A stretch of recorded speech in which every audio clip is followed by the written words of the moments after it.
Heyo, rangkuman alur cerita film cek. Hai sobat rebahan, siapa yang paling excited nungguin film yang satu ini? Sampai setiap Mimin upload video pasti ada aja yang request ini. Akhirnya Mimin kabulin keinginan kalian. Udah tahu dong filmnya apa? Ya, hari ini Adana Film akan mempersembahkan rangkuman alur cerita dari film Battle of Surabaya. Film yang dirilis tahun 2015 ini dibintangi oleh beberapa aktor terkenal untuk pengisi suaranya seperti Teteh Cantik Maudy Ayunda dan Abang Ganteng Reza Rahardian. Selain ceritanya yang seru, film animasi ini juga bakal ngasih banyak banget pelajaran sejarah untuk kalian. Udah pada gak sabar dong pastinya? Tapi seperti biasa, sebelum skip intro, jangan lupa buat like, comment, share, dan subscribe dulu ya Sobat Rebahan. And here we go!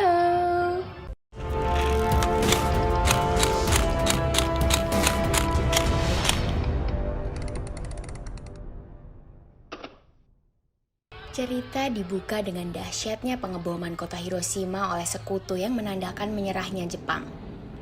Masih inget kan ya sama peristiwa ini? Coba sebutin tanggal berapa kejadiannya? Ya, benar banget. Tanggal 6 Agustus 1945. Loh, terus apa hubungannya Min sama peristiwa 10 November?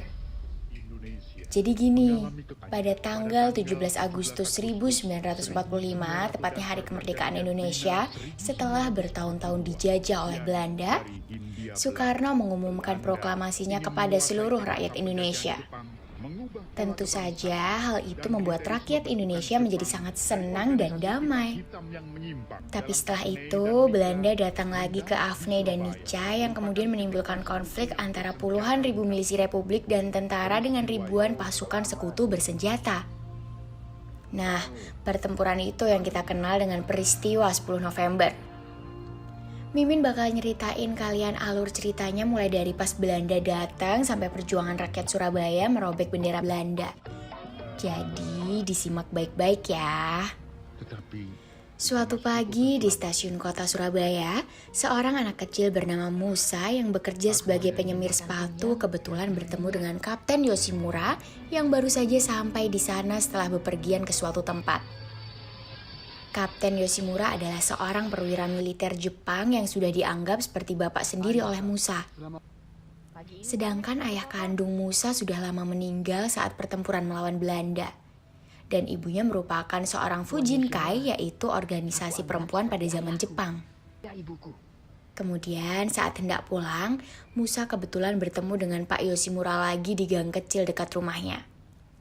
Saat hendak menyapanya, Pak Yoshimura tiba-tiba gak sengaja kena tembakan tentara Belanda yang pada saat itu sedang mengejar seseorang. Musa pun menangis sejadi-jadinya karena Pak Yoshimura tewas setelah itu. Musa pulang ke rumah dengan perasaan yang sedih banget, lalu ia cerita ke ibunya yang sedang terbaring lemas tentang peristiwa sore tadi. Ibunya pun ikut syok, kemudian ia mendoakan yang terbaik untuk Pak Yoshimura. Keesokan paginya saat hendak berangkat kerja, Musa merasa diikuti oleh seseorang. Dan benar saja, ternyata ia diikuti oleh teman ceweknya yang cantik jelita bernama Yumna. Bukannya pergi bekerja, mereka berdua malah bermain-main sambil menikmati indahnya alam pada saat itu. Kemudian mereka berhenti sebentar untuk makan. Sebelum makan, mereka berdua berdoa bersama.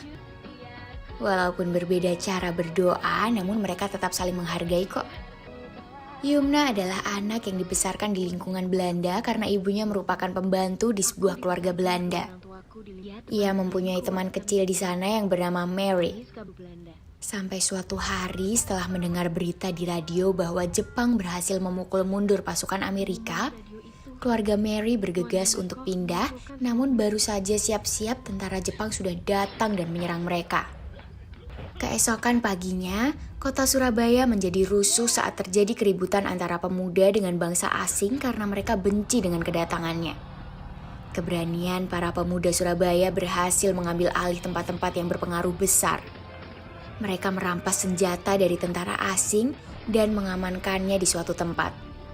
Sementara itu Pak Sudirman sedang kebingungan karena saat ia hendak mengirim surat kepada Pak Mustopo, jalan menuju Kaliasin dijaga ketat oleh tentara Belanda yang merazia seluruh pemuda yang lewat di sana. Namun Pak Sudirman pun menemukan ide bagus. Ia menyuruh Musa yang masih anak-anak untuk mengirim surat tersebut. Di saat itu, Danu yang biasanya melakukan pekerjaan itu mengajukan diri untuk menjaganya. Walaupun saat melewati perbatasan ia mendapat sedikit masalah dengan tentara Belanda, tapi akhirnya Musa berhasil lolos berkat bantuan dari Yumna. Setelah berjalan beberapa menit, Musa kebingungan karena ia kehilangan surat yang dititipi Pak Sudirman. Ternyata surat tersebut disembunyikan oleh Yumna. Mereka berdua pun sempat bermain kejar-kejaran dan lempar-lemparan lumpur biar gak tegang-tegang amat ya kan? Ternyata yang menyuruh Yumna untuk datang adalah Danu.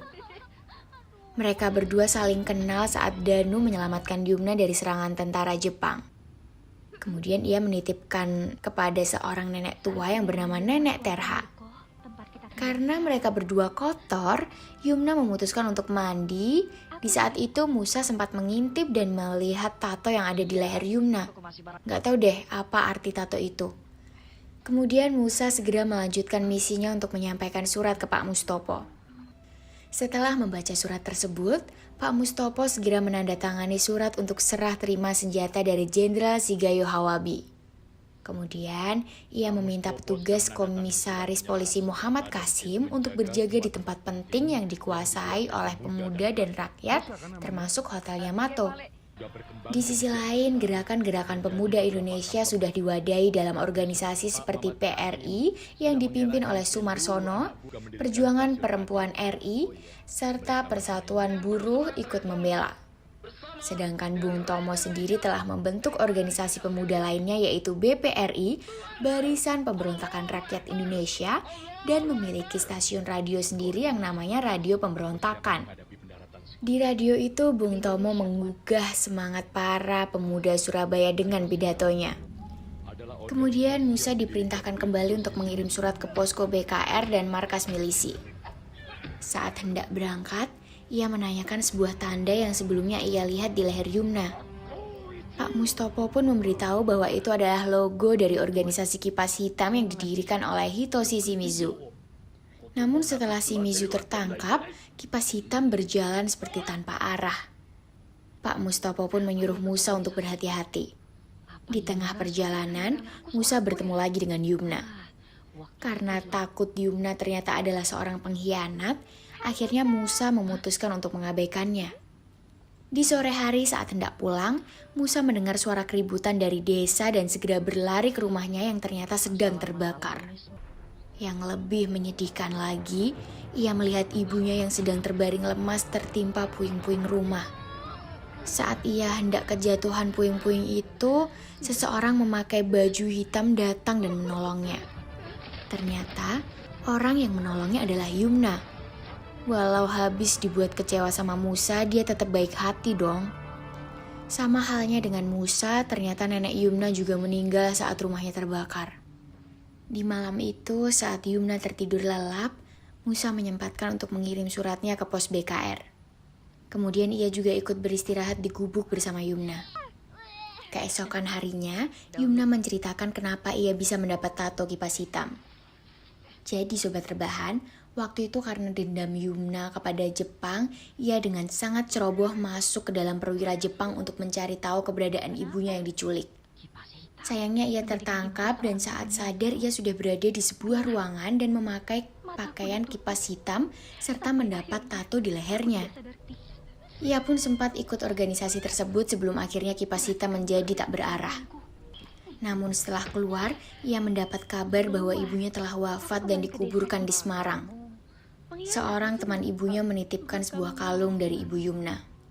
Setelah berbincang, Yumna pamit pergi karena ia hendak bergabung dengan organisasi perempuan di selatan. Dan akhirnya ribuan sekutu Inggris telah sampai di Surabaya dan berada di pelabuhan Tanjung Perak. Musa pun akhirnya memutuskan untuk bergabung dengan para pejuang. Kedatangan Inggris membuat keributan di pasar-pasar dengan melemparkan granat guna untuk menakuti para warga. Setelah itu, Kapten Inggris yang bernama John Wright diperintahkan atasannya untuk mengamankan kota.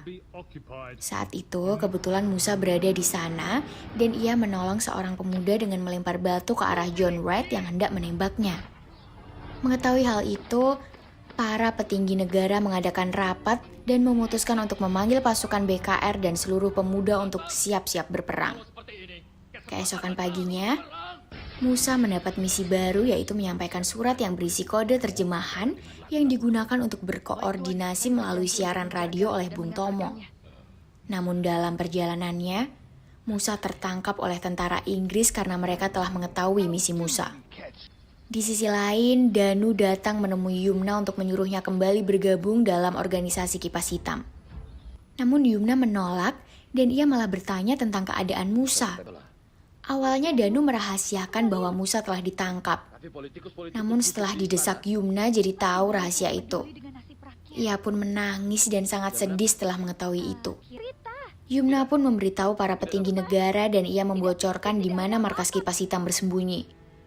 Malam itu juga, Yumna bersama pasukan hebat Cak Soleh pergi ke markas Kipas Hitam. Di sisi lain, Musa sangat terkejut saat mengetahui Danu juga tertangkap dan dimasukkan ke dalam sel yang sama. Kemudian Danu meminta Musa untuk mengendorkan ikatan tangannya. Saat itu Musa tak sengaja melihat tanda organisasi Kipas Hitam di leher Danu. Musa yang mengingat kata-kata Pak Sudirman langsung berhati-hati dengan Danu. Lalu Kapten John Wright datang untuk menginterogasi Musa tentang surat yang ia bawa. Namun tiba-tiba terdengar suara ledakan besar yang membuat kaget. Cak Soleh bersama dengan Yumna berhasil menyelamatkan Musa. Saat itu Musa terbawa emosi dan tanpa berpikir panjang ia memutuskan untuk menembak John Wright. Yumna yang ingin menyelamatkan Musa tanpa sengaja ikut tertembak bersama dengan Cak Soleh. Akhirnya mereka berdua pun gugur. Sedih banget, sobat rebahan. Sementara orang-orang yang selamat mengebom markas Kipas Hitam lalu melarikan diri dari sana. Danu juga segera membawa Musa pergi dari sana. Keesokan paginya saat Musa terbangun, ia masih terbawa emosi dan menodongkan pistol ke arah Danu. Kemudian Danu pun meminta maaf dan ia mengakui bahwa dirinya lah yang cepu ke tentara Inggris tentang Musa. Akhirnya Musa memaafkannya dan malah berterima kasih kepada Danu karena telah menyelamatkannya. Setelah itu, ia meminta bantuan Danu untuk membantunya menyelesaikan misi mengantar surat.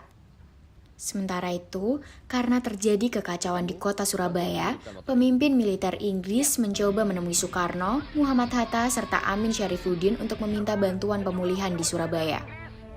Di malam harinya, saat ada pertemuan antara Pak Sudirman dan lainnya untuk mencapai kesepakatan, seorang tentara Inggris tak sengaja menembak seorang warga Indonesia. Akhirnya, terjadilah keributan besar antara tentara Inggris dengan warga Indonesia. Di tengah keributan itu, John Wright tidak sengaja terkena basoka hingga terjatuh ke sungai yang mengalir deras.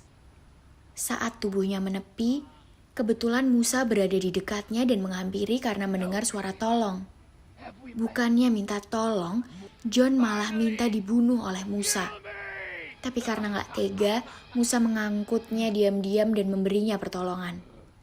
Karena perundingan telah gagal, maka untuk mempertahankan kedaulatan Indonesia, warga Indonesia harus bertekad untuk bersatu dan melawannya.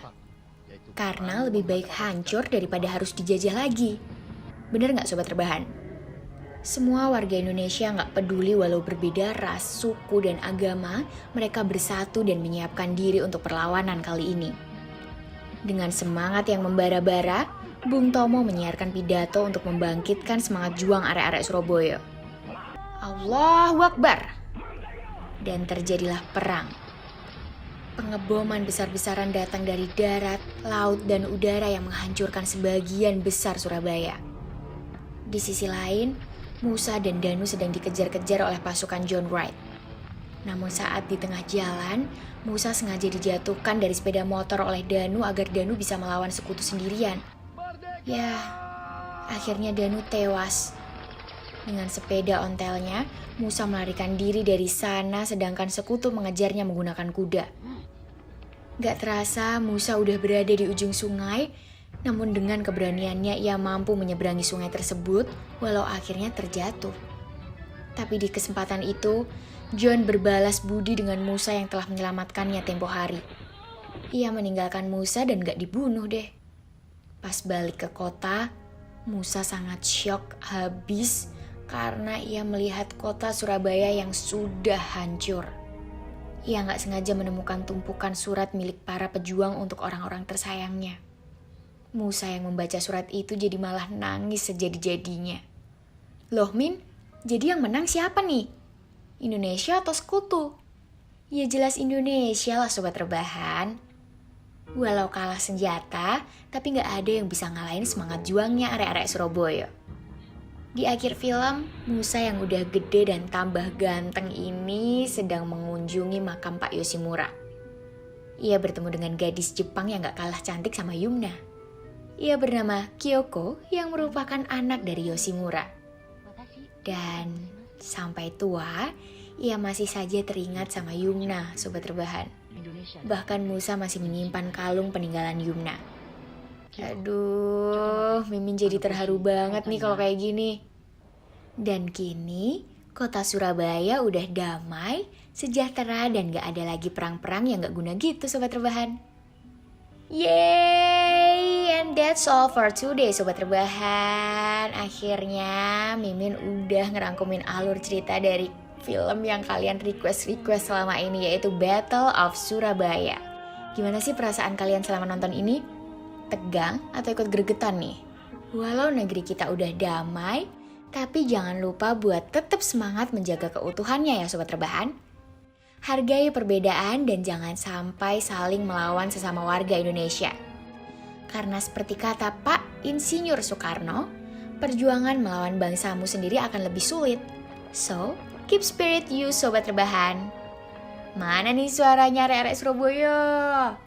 Jangan lupa share ke teman-teman kalian dan ajakin mereka buat nonton bareng konten dari Arena Film. Jangan lupa jaga kesehatan. Bye-bye.